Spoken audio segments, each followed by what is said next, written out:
Patuloy po sa Panginoon. Salamat sa pagkakataon mo.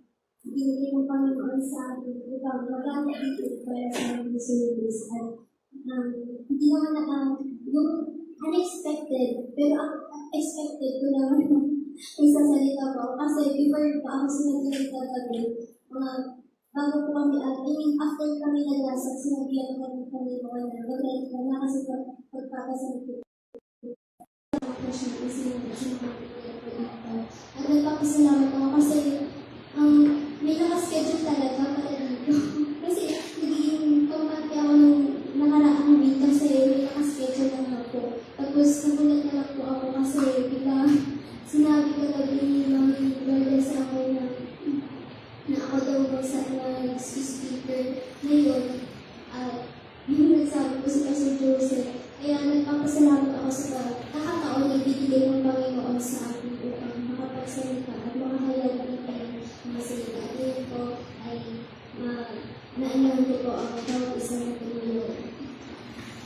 Kayo manalangin sa Panginoon. Hallelujah, Lord. Ma-worship you, Lord. Hallelujah. Patuloy ko namin pinarangalan, pinasasalamat ng Panginoon. Dahil kayo nakakaalam, Panginoon, higit sa kanilang buhay kami at magiging sa amin buhay Panginoon.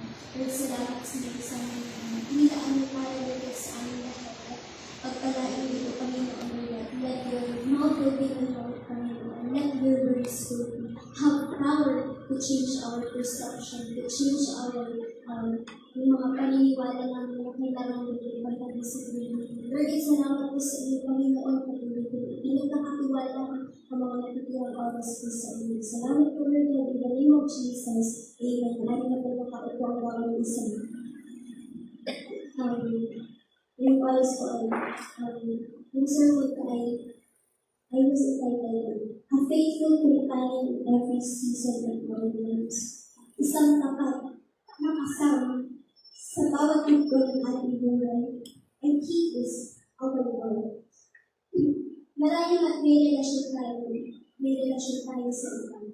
Yung relationship natin, yung tinutukoy ko, it is not about relationship lang sa mag-asawa. It is not relationship lang about sa lovers, or it is the relationship na kung saan we have the connection to our others.